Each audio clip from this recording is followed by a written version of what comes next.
Sekalian, mari kita fokus sejenak. Sering kali kita temukan dalam Al-Quran ayat-ayat yang meminta kita untuk meningkatkan takwa kepada Allah Subhanahu wa Ta'ala.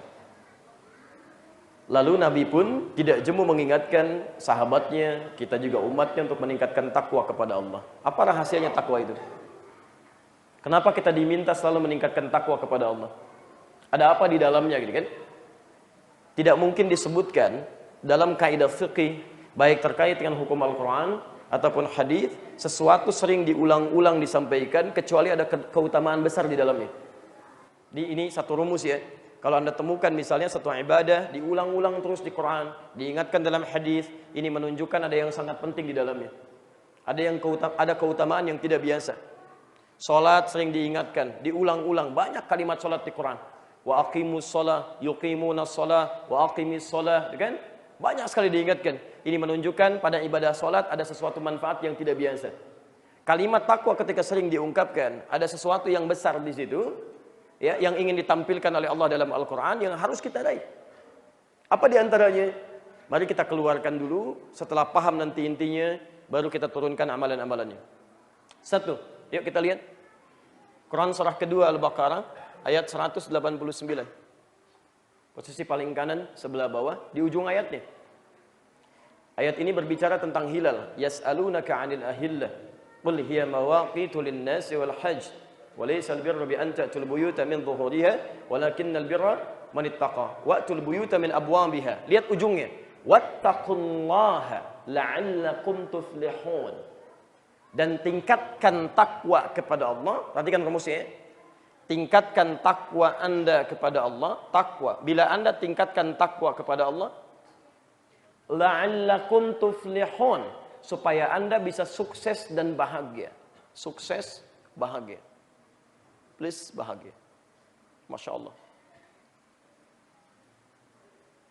Fokus pelan-pelan teman-teman sekalian.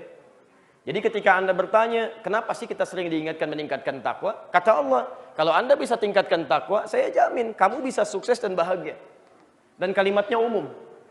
Ya, dalam kaidah fikih disebutkan sesuatu yang umum tidak bisa dikhususkan sepanjang tidak ada dalil khususnya. Jadi artinya apa?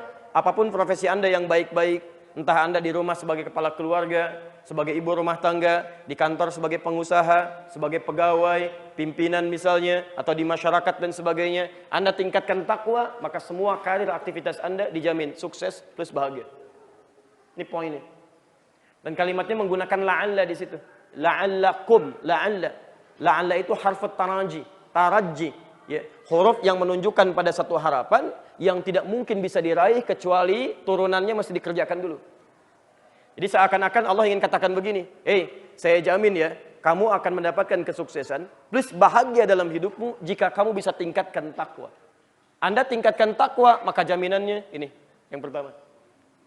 Jadi kalau ada seseorang di antara kita mengaku muslim, sudah beriman kepada Allah, tapi hidupnya seringkali bermasalah. Pekerjaan bermasalah, di kantor bermasalah, di rumah bermasalah. Ada orang yang di kantornya champion, jadi juara, tapi di rumahnya mohon maaf, masalah tidak pernah tuntas. Kebahagiaan jarang diraih misalnya. Coba cek, barangkali persoalannya di sini. Paham sampai sini? Baik. Jadi kalau orang sudah takwanya bagus kepada Allah, maka ini insya Allah akan mudah untuk bisa diraih. Silakan lihat kisahnya sahabat-sahabat Nabi Sallallahu Alaihi Wasallam. Saat diajarkan oleh Nabi Sallallahu Alaihi Wasallam, bahkan alumni madrasah Nabi yang pertama di rumah Arqam bin Abi Arqam, ya, anak berusia 17 tahun, anak muda, pengusaha sukses, usia 17 tahun, masuk Islam yang ke-17, mewakafkan rumahnya di Bukit Safa itu. Ya, maka di situ belajar 40 orang, termasuk beliau itu. 40 orang dikenal dengan as-sabiqunal awwalun. Demi Allah, pelajaran pertama yang diturunkan dari Al-Quran, pelajaran meningkatkan takwa kepada Allah Subhanahu wa Ta'ala. Ketika takwa ditingkatkan oleh mereka, Masya Allah, keyakinan semakin kuat, kerinduan akan taklim semakin datang, diburu taklimnya walaupun taruhannya bisa nyawa. Begitu ketahuan bisa diinterogasi, bahkan bisa dieksekusi. Tapi mustahil ada orang bisa mempertaruhkan nyawanya untuk sesuatu, kecuali dia merasakan ada yang penting di situ. Ada yang bermanfaat untuknya. Karena mereka merasa, kok begitu ikut petunjuk Muhammad SAW, hidup saya kok semakin tenang. Ada kebahagiaan yang nggak bisa dilukiskan, kan? Ada kedamaian yang nggak bisa diraih dengan cara biasa.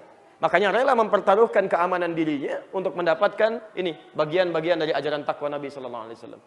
Jelas sampai sini? Ini bagian yang pertama.